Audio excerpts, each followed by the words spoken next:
It was the kind of Friday night Cedar Hollow, Arkansas, was known for.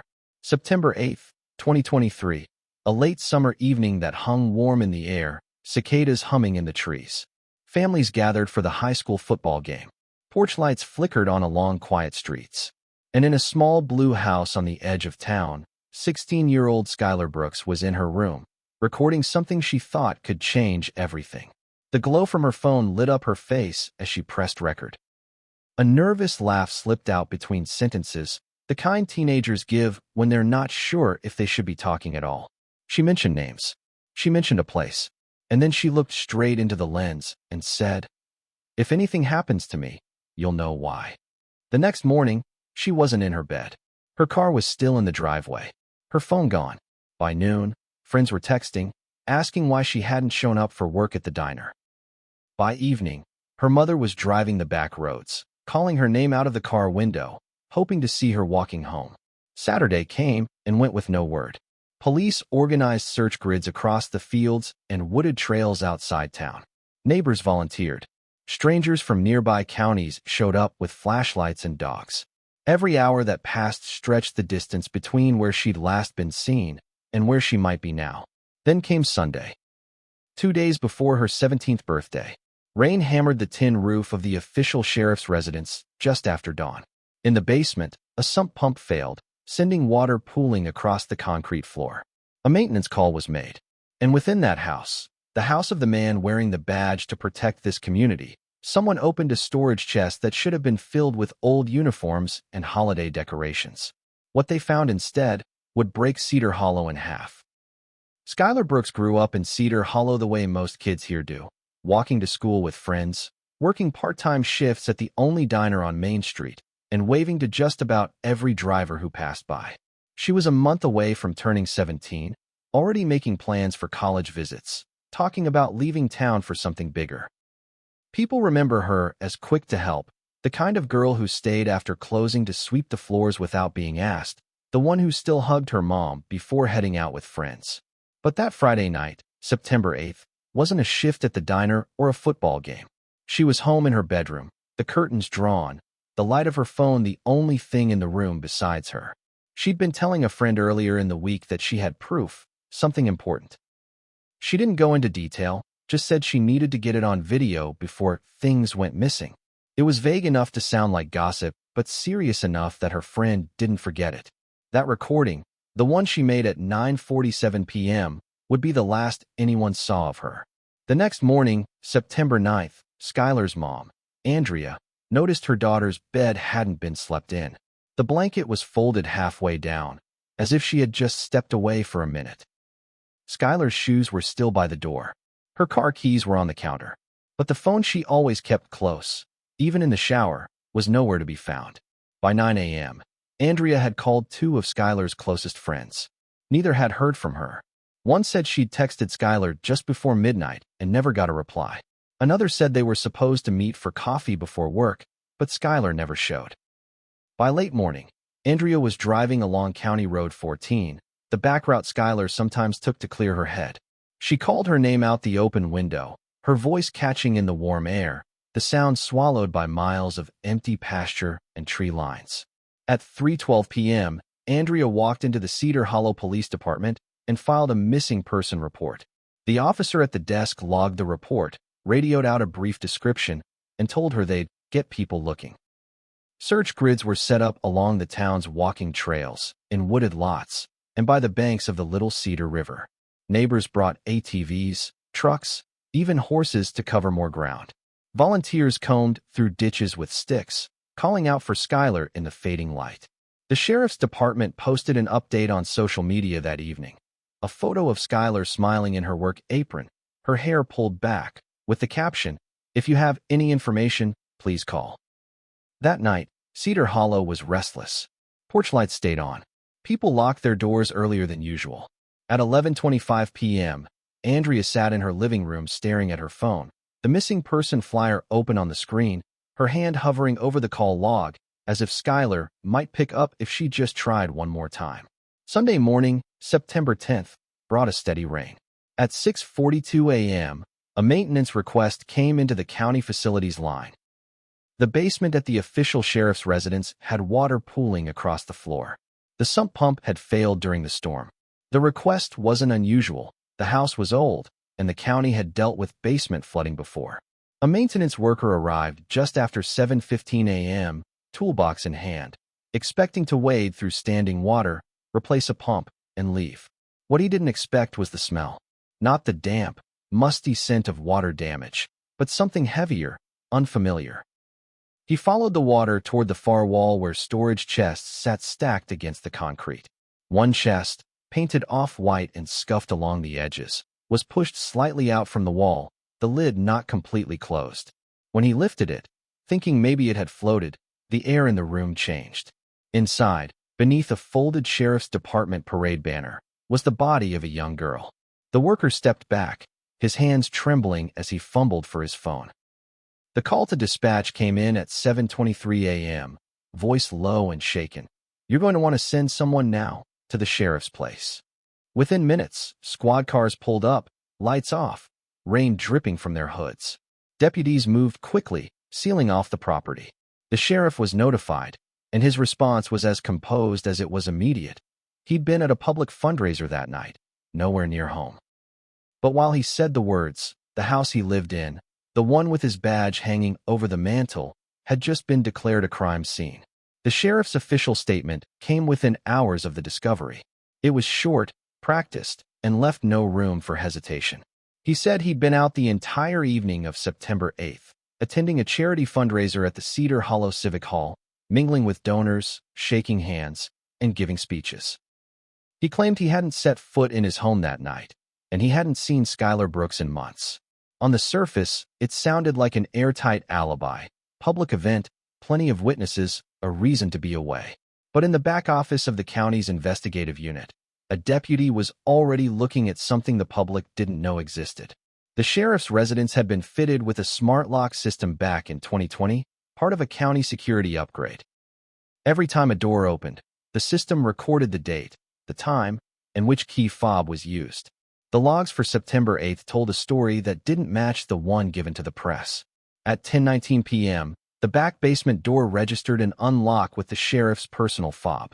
There was no other entry recorded until 1:46 a.m., when the same door locked again from the inside.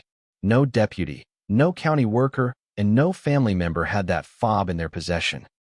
It was the one clipped to the sheriff's own belt. While the sheriff's office kept working the official search grid, a small team quietly began pulling more digital records. Utility data from the residence showed an unusual spike in power usage between 10 p.m. and midnight, enough to suggest lights, maybe even equipment, had been running in the basement during the very hours he claimed to be at the fundraiser. Surveillance cameras from a convenience store less than a mile from his home captured a black county-issued SUV at 10:32 p.m., headlights cutting through the rain, turning onto a road that led only one place, the driveway of the sheriff's house. The plate was partially obscured by glare, but the make, model, and government tags left little doubt who it belonged to. These findings didn't immediately go public. They couldn't. The department knew if they confronted him without airtight evidence, it would be his word against theirs, and in Cedar Hollow, his word had carried weight for over a decade. So they worked quietly, cross-referencing the smart lock data with phone tower pings. At the same time his badge was on display at the fundraiser's raffle table, his cell phone was hitting a tower just 2 blocks from his home. Each record tightened the window, making it harder to explain away. Inside the command room, investigators laid the pieces out on a long conference table, smart lock printouts, utility graphs, and still frames from the gas station camera. They didn't have a complete picture yet, but they had enough to know the story was changing. And if the story was changing, so would the focus of their search. Skylar's disappearance was no longer treated as just a missing person case. It was the first step toward peeling back a layer of Cedar Hollow that most residents had never been allowed to see. The question was no longer just where Skylar had gone. It was who in the sheriff's circle had been inside that house the night she vanished, and why a 16-year-old with a phone full of questions had ended up in a basement chest that no one was supposed to open. 2 days after Skylar's body was found, investigators got access to a cloud backup linked to her phone. Most of it was typical for a teenager: messages with friends, playlists, photos from work, and snapshots of her dog. But tucked between a batch of birthday plans and homework notes was a video file, saved at 9:47 p.m. on September 8th, the same night she disappeared. The footage wasn't long, just under 4 minutes, but the content was enough to make seasoned detectives lean forward in their chairs. Skylar was sitting cross-legged on her bed, hoodie zipped up, her hair pulled back. Her voice was steady, though her eyes darted toward the door now and then. She mentioned something she had overheard at the diner while refilling coffee. 2 deputies talking about keeping the cash flow off the books and making sure it never made it into the evidence log. She didn't use names in the video, but she did hold up a folded receipt and a photo she'd snapped of an unmarked envelope being passed across the diner counter. She said she'd also seen that same envelope later in the hands of someone from the sheriff's department during a charity event. When detectives froze the frame, they saw what looked like a campaign sticker in the corner of the shot, a detail that connected the image to a fundraiser the sheriff's re-election committee had hosted a week earlier. Skylar ended the recording with a sentence that now carried unbearable weight. "If anything happens to me, this is why." Investigators didn't release the video publicly, but it immediately shifted the scope of their work. They were no longer just trying to prove someone had been at the sheriff's residence that night. They now had to uncover the network Skylar had stumbled into. To understand that network, they began tracing her movements on the day she vanished. Surveillance from the diner showed her finishing her shift at 8:02 p.m., chatting with a coworker as she walked out the door. She stopped briefly at a corner store, where she bought a soda and a prepaid envelope. By 8:21 p.m., her phone location placed her back at home. Text records showed she messaged a friend about sending something tomorrow, but didn't say what. Then came the gap, over an hour unaccounted for, until the video was recorded. In that missing hour, tower pings showed her phone traveling briefly toward the old county storage building before returning to her house. That building had been out of regular use for years, except for a few locked rooms assigned to the sheriff's evidence overflow. On paper, those rooms were for long-term storage of seized property. In practice, they had little oversight. Skylar's mention of the evidence log in her video made investigators suspect she'd seen or heard something there, and that someone in uniform wanted it to disappear. The deeper they looked, the more they saw connections between the sheriff's official budget shortfalls and unexplained cash infusions into his campaign account. Receipts showed expensive catering, paid not from campaign funds, but from envelopes labeled as miscellaneous donations. Several of those envelopes matched the type Skylar had photographed. A timeline was emerging, one that made her recording far more than a teenager's hunch. It was a breadcrumb trail pointing toward money moving where it shouldn't. And now, that trail was tied directly to the night she never came home. With each new detail, the walls around the sheriff's story began to shift. The alibi at the fundraiser, the smart lock entries, the utility spikes, the SUV near his driveway. All of it was now paired with the words of a 16-year-old who knew she might be in danger. The investigation was no longer about a single night. It was about what Skylar had stumbled onto in the weeks before, and who was willing to make sure her voice was never heard outside that bedroom. This wasn't an empty house on the market or an abandoned rental. This was the residence of the county's top law enforcement officer. On the morning of September 10th, after that basement chest was opened, deputies moved quickly to secure every entrance and post guards at the perimeter. Rainwater still pooled along the floor as crime scene technicians worked under temporary lighting, their shadows moving across cinder block walls. The chest itself was hauled from its corner, placed on a tarp, and photographed from every angle. Inside, the folded banner still bore the sheriff's badge and name in gold stitching. Beneath it, Skylar's body was positioned in a way that told investigators she hadn't been placed there in haste. Her arms drawn in, her clothing adjusted, as though whoever put her there wanted to control how she would be found. Her mother, Andrea, was brought to the scene later that morning. The drive from her house to the sheriff's residence took less than 15 minutes, but each second felt unending. She was met at the edge of the property by a deputy she had known since high school, his face drawn, his voice quiet. He told her they believed it was Skylar, but procedure meant they needed confirmation.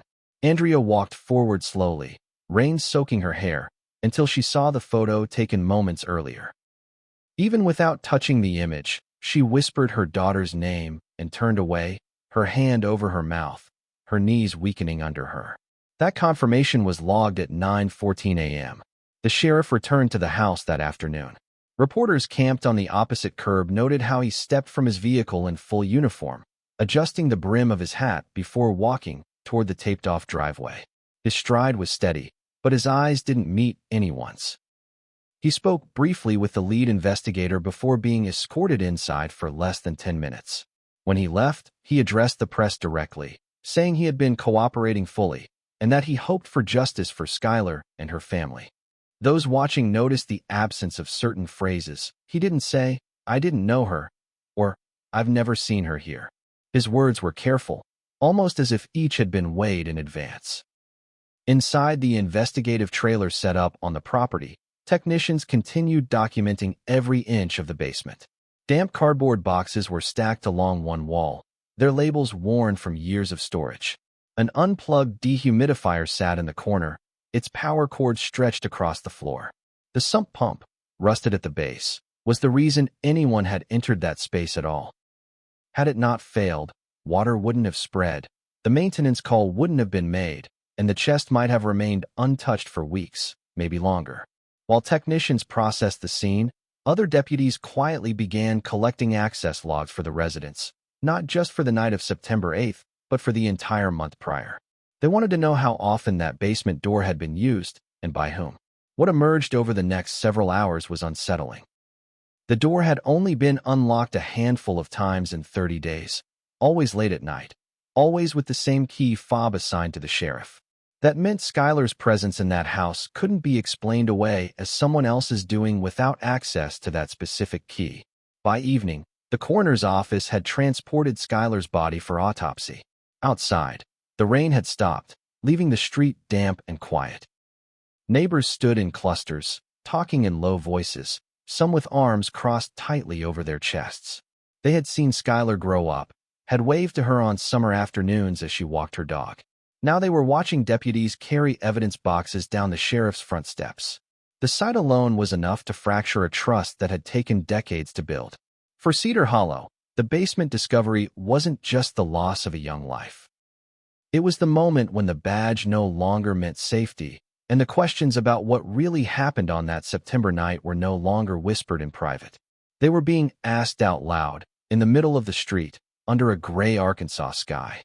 The sheriff's alibi, given within hours of the discovery, placed him at the Cedar Hollow Civic Hall for the entirety of the night Skylar vanished. According to his account, he arrived just after 6, greeted guests, posed for photos with campaign donors, and stayed until closing shortly after midnight. He described the event in careful detail. The speeches, the silent auction, the number of attendees, each point meant to fix his presence in a public place surrounded by dozens of witnesses. On paper, it seemed solid, but the evidence being quietly collected told another story. Inside the secure evidence room at the investigative unit, detectives laid out the first set of logs from the smart lock system installed at the sheriff's residence. The entry for September 8th at 10:19 p.m. was clear: basement door, unlocked, sheriff's personal key fob. The log showed no further unlocks that night, only a lock event at 1:46 a.m. from inside the basement itself. No other fob had been used. No maintenance override codes had been entered. The sequence was straightforward. Someone with the sheriff's fob entered the basement at 10:19, stayed for over 3 hours, and secured the door from within before leaving through a different exit or remaining inside. Alongside those logs was utility data from the home. Analysts noted a marked spike in electrical draw beginning at 10:03 p.m., consistent with overhead lighting and multiple outlets running in the lower level. That spike tapered off just after midnight, aligning closely with the gap between the basement entry and lock times. To corroborate movement outside the home, investigators requested footage from a gas station camera positioned at the intersection less than a mile away. At 10:32 p.m., the recording captured a county-issued black SUV approaching from the direction of the Civic Hall and turning onto the residential street leading directly to the sheriff's driveway. The vehicle's reflective government tags were partially obscured by rain droplets on the lens, but the profile, the light bar, and the side markings were consistent with the unit assigned to the sheriff's office. Still images were pulled, enhanced, and added to the growing board of evidence. But the question remained, how could his presence at the fundraiser be verified during the same hours his home showed clear signs of activity? Investigators began dissecting the event's guest list, seating chart, and time-stamped photographs. The earliest shots showed him mingling by the buffet tables at 6:21 p.m. Another image, taken at 8:47 p.m., captured him seated at the head table, speaking with two county commissioners. Then there was a gap. No verifiable photos, no video, and no credit card receipts, from 9 p.m. until just after 11 p.m. When asked later about that gap, several guests recalled him stepping out to take a call or going to check something in his vehicle, but none could confirm exactly when he returned or for how long. Cell tower data began filling in those blanks. The phone assigned to the sheriff's number registered at a tower covering the Civic Hall at 8:52 p.m. The next ping at 10:14 p.m. came from a tower sector covering his home address. It remained connected there until just before midnight, when it shifted back toward the Civic Hall's coverage area. That pattern alone didn't prove he was physically present in the house, but paired with the smart lock access, the utility spike, and the SUV sighting, it painted a timeline far more complex than his prepared statement suggested. The decision was made to keep this information contained within a small circle of trusted personnel.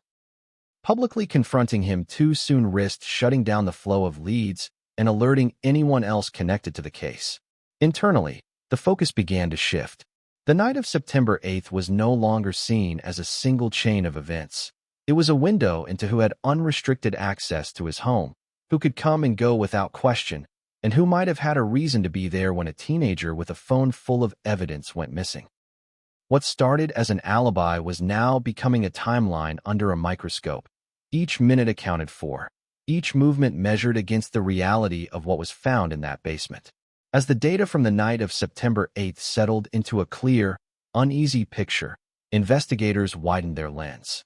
Skylar's recorded message about keeping the cash flow off the books wasn't just a passing comment. It was now a potential key to motive. The sheriff's campaign finance reports over the past 18 months showed legitimate donations, but there were also unexplained surges, thousands of dollars listed as anonymous contributions, sometimes arriving days after large seizures in narcotics or theft cases. Those funds weren't coming through the standard county treasurer's channels. Several matched deposits were made in cash, in increments just below the federal reporting threshold, and at times closely followed entries in the evidence log for seized currency. When the records for the sheriff's evidence room were pulled, they told a troubling story. Items marked as pending court disposition had been checked in but had no documented chain past that point. No signed transfer to long-term storage. No receipts showing release back to rightful owners. In more than one case, the items in question were envelopes of cash seized in raids. The paper trail stopped inside that room.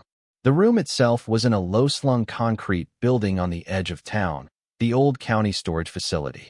The official locks had been upgraded, but the logbooks, still paper-based, sat openly on a desk inside. Surveillance coverage was spotty. 2 cameras had been out of service for months. Interviews with former deputies revealed a pattern. Access to that building was restricted to a small group: chief deputy, property custodian, and the sheriff himself. Skylar's phone location data had pinged near that facility for a short window in the hour before she made her video. Detectives began to believe she might have followed someone there or been brought along under the pretense of helping with a task. Financial subpoenas added another thread. A local catering company had invoices marked as paid in cash, with handwritten notes indicating the sheriff's campaign as the payer. The source of those funds was never entered into the campaign's own ledgers. In one photograph Skylar had saved, an envelope on a diner counter bore the same catering company's logo. The man receiving it was identified as a part-time deputy who also worked private security for the sheriff's re-election events. That deputy's name appeared on the sign-out sheet for the evidence room 2 days before the fundraiser. By late September, the team handling the case had built a working theory. Skylar, whether by chance or curiosity, had stumbled onto a transaction or overheard a conversation linking evidence room cash to off-the-books payments. She recorded what she knew, but someone inside that circle learned about it quickly. The sheriff's proximity to the fundraiser and his unaccounted hours at home suggested he was in a position to manage both the location and the timing of an encounter with her. What remained uncertain was who else in that inner circle had the motive and access to act.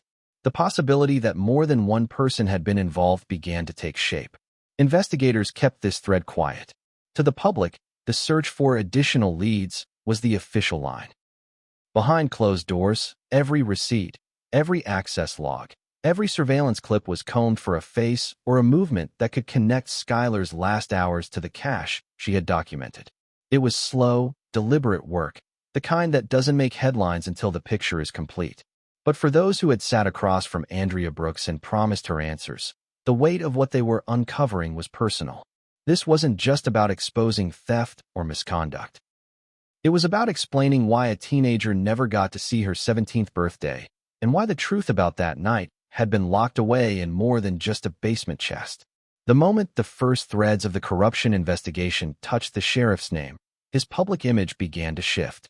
For over a decade, he had been the face of law enforcement in Cedar Hollow, cutting ribbons at school events, marching in parades, posing for photographs with civic leaders. His badge had always been polished, his uniform pressed, his handshake firm. But now, behind closed doors, investigators were preparing to accuse him not only of failing in his duty, but of using his position to protect himself and those closest to him. The first formal move came quietly. A search warrant for his home was signed by a judge in the next county to avoid local interference. The affidavit listed potential evidence relating to the unlawful concealment of a deceased person and tampering with public records. It was a deliberate step. Prosecutors knew that if they went directly for a homicide charge without the full picture, the case could unravel. But obstruction and falsifying documents were easier to prove in the short term, and they opened the door for a deeper probe into his actions the night Skylar vanished. The warrant was executed before dawn. Deputies from an outside agency entered the residence while he was away, documenting every room. They removed several digital storage devices from his office, collected clothing from the laundry room, and photographed a section of basement flooring that showed signs of recent cleaning. They also seized a small metal lockbox containing unmarked cash bundles wrapped in bank bands that matched those used in the evidence room. No amount was listed on the property sheet released to the public, but the photographs alone were enough to ignite speculation. When the news reached Cedar Hollow later that morning, the reaction was immediate. Calls began flooding into the county office. Some wanted answers, others wanted his resignation on the spot. A group of residents gathered on the courthouse lawn by noon, holding up Skylar's school portrait and handmade signs that read "Justice for Skylar" and "No one above the law." Local news stations carried live coverage, and within hours, regional outlets picked up the story. The image of a sheriff under investigation for a teenager's death was enough to draw attention far beyond Arkansas. Inside the sheriff's office, morale fractured. Some deputies quietly removed photographs of themselves standing beside him from their desks.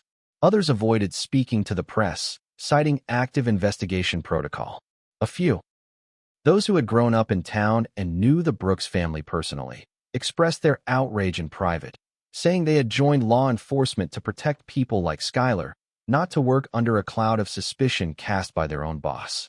On September 28th, the county prosecutor held a press conference flanked by state investigators. She announced that the sheriff had been charged with obstruction of justice, evidence tampering, and abuse of public office in connection with the ongoing investigation into Skylar Brooks' death. She confirmed that no homicide charge had yet been filed, but emphasized that the evidence suggested deliberate actions to conceal her body and mislead investigators. Cameras captured her statement in one continuous shot, her voice steady, her gaze direct. In the crowd, Andrea Brooks stood beside her sister, holding a copy of the missing person flyer they had distributed just weeks earlier. The arrest warrant was served that same afternoon. The sheriff was taken into custody without incident, escorted through the back entrance of the courthouse to avoid the press at the front steps. Still, word spread quickly, and by the time he was booked, footage of him in civilian clothes, hands cuffed in front, had made it onto every evening broadcast. For those who had once trusted him implicitly, the image was jarring. For Skylar's friends, it was a moment they had both feared and hoped for. a sign that someone in authority was finally taking their loss seriously.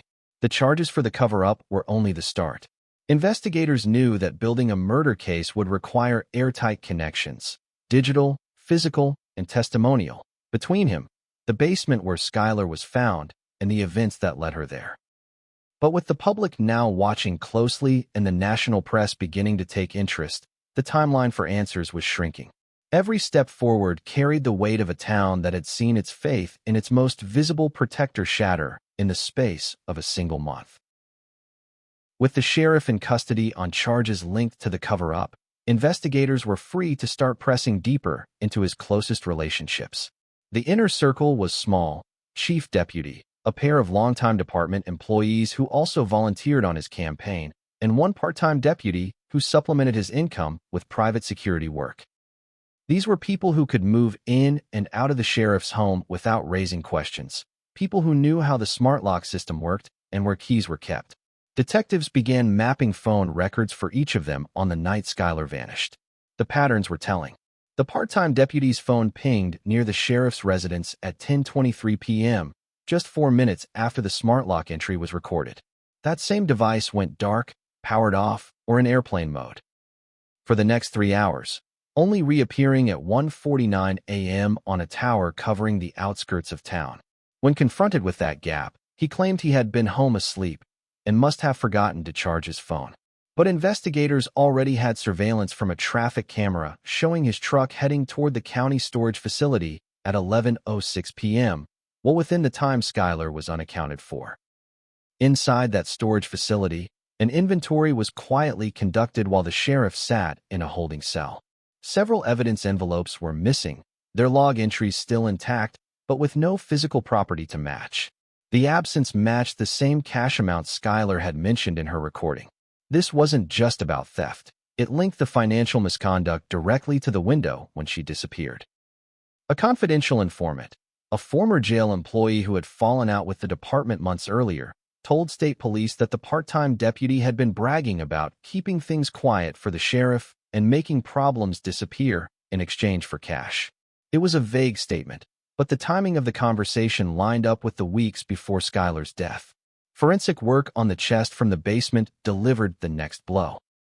Under layers of dust and paint flecks, latent prints were developed on the interior lid. The sheriffs were there, as expected, but so were partial matches to the part-time deputy. Further analysis found trace fibers matching the upholstery in his truck embedded in the folds of the banner that had been laid over Skylar's body. That banner had been stored in the department's parade trailer until the week before the fundraiser, another thread tying the movements of that inner circle together. By mid-October, the investigative team had reconstructed enough of the night to believe they knew how Skylar ended up in that basement. She had either agreed to meet or been brought to the sheriff's residence under the pretense of talking about what she'd seen. Whether she was convinced it was for her own safety or simply to clarify the situation, she entered the home. What happened after is still pieced together from forensics and testimony, but the timeline showed the sheriff's fob unlocking the basement door, the deputy's presence overlapping, and the smart lock securing the door hours later from inside. When the murder warrant was issued, it named the part-time deputy as the primary actor, but it also charged the sheriff as an accessory before and after the fact. The language was clear. Both men had taken deliberate steps to ensure Skylar could not share the information she'd recorded, and both had acted to conceal her death. The announcement came at a joint press conference between the state police and the prosecutor's office. Cameras flashed as the prosecutor explained the charges, her voice steady but carrying the weight of months of work and a town's grief. She acknowledged the courage of those inside the department who had cooperated despite the risk to their careers. That afternoon, the deputy was taken into custody without incident, led from his home in handcuffs as neighbors stood on their porches, some shaking their heads, others simply staring in silence. For Andrea Brooks, the arrest brought a measure of validation but no relief. Her daughter was still gone, and the truth of her final hours was now bound up in courtrooms and depositions. For Cedar Hollow, the image of two men in uniform, once symbols of authority, being held to account marked a turning point. It was the moment the investigation stopped being a story about rumor and possibility and became a matter of fact, recorded in the public record one charge at a time. As the trial date approached, Cedar Hollow found itself caught between anticipation and dread. The courthouse, a brick building that had handled decades of small-town disputes and routine criminal cases, was about to host a proceeding that would draw reporters, satellite trucks, and national commentators.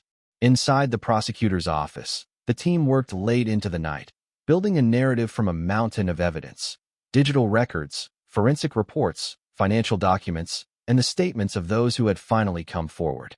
The sequence had to be airtight.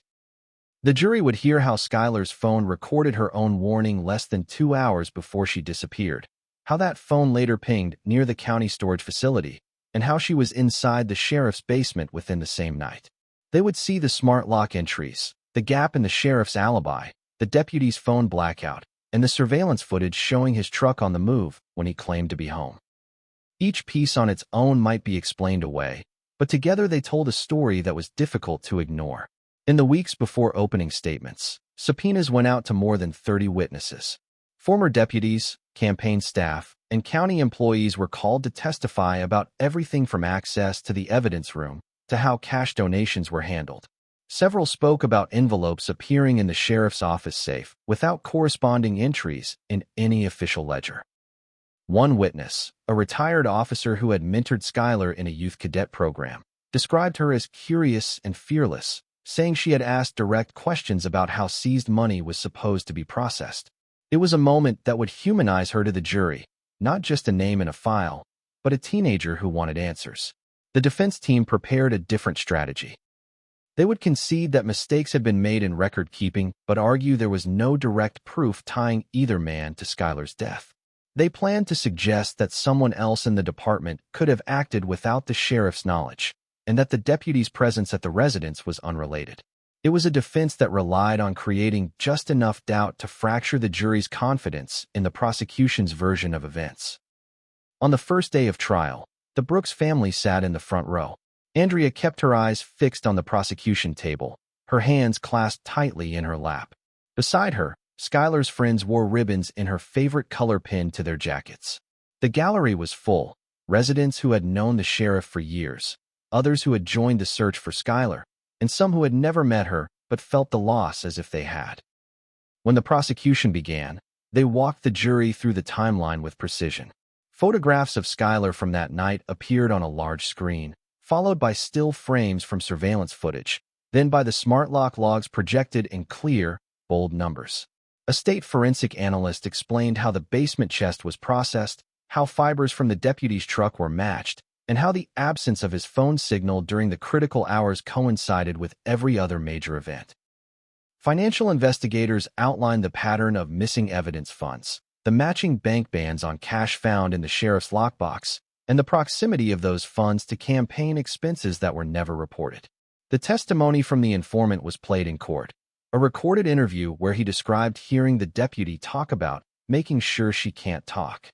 The audio was scratchy, but the words were clear enough to make several jurors glance toward the defense table.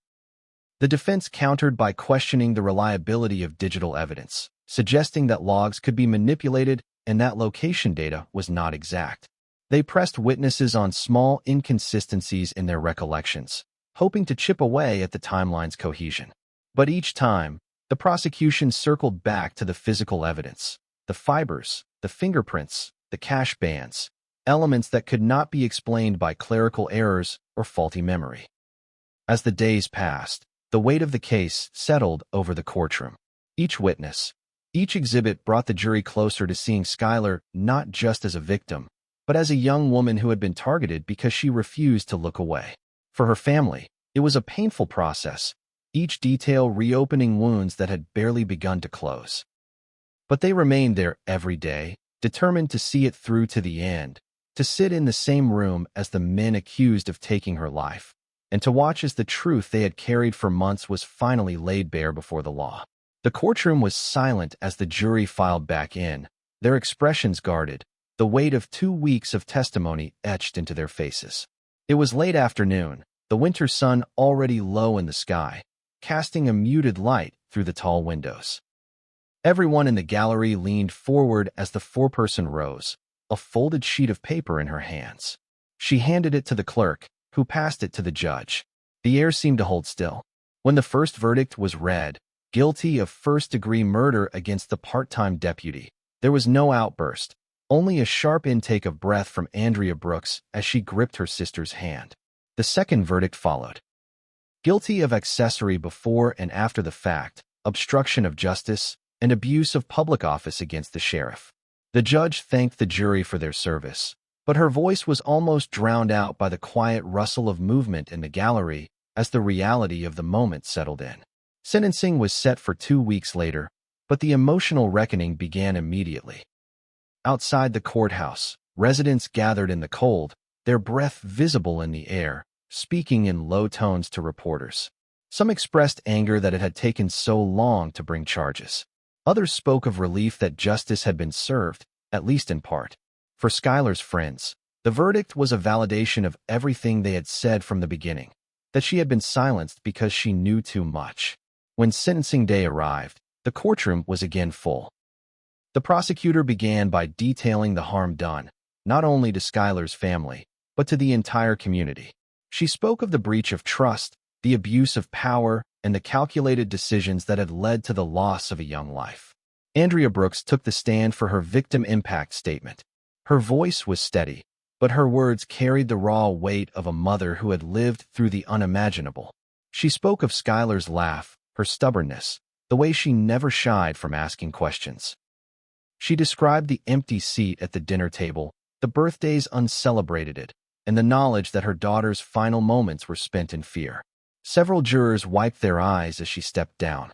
The judge addressed the deputy first, recounting the evidence in deliberate detail before imposing a life sentence without the possibility of parole. She then turned to the sheriff, noting his decades of service, but making it clear that the position he held came with the highest duty to protect. His actions, she said, had eroded public trust in ways that could take generations to repair. She sentenced him to 40 years in state prison, the maximum allowed for his charges, and denied any chance for early release. Neither man spoke when given the opportunity. They were led from the courtroom in shackles, the sound of chains faint but unmistakable as the door closed behind them. In the weeks that followed, Cedar Hollow began to reclaim a sense of normalcy, though the absence of Skylar was felt in ways large and small. The sheriff's office underwent a full leadership change, with new policies on evidence handling, public accountability, and transparency. The youth cadet program Skylar had once been part of was renamed in her honor, and a scholarship fund was created to support students who showed the same determination and courage she had. Andrea visited her daughter's grave on what would have been her 18th birthday, leaving fresh flowers and a folded copy of the verdict. She said later that it wasn't closure. There could never be closure, but it was a measure of justice, and that mattered. For the community, the case became a reminder that no position, no badge, placed anyone above the truth. Skylar Brooks' name was spoken with respect, her story told not only as a tragedy, but as the legacy of a young woman who refused to stay silent, and whose voice, even in death, changed the course of her town forever.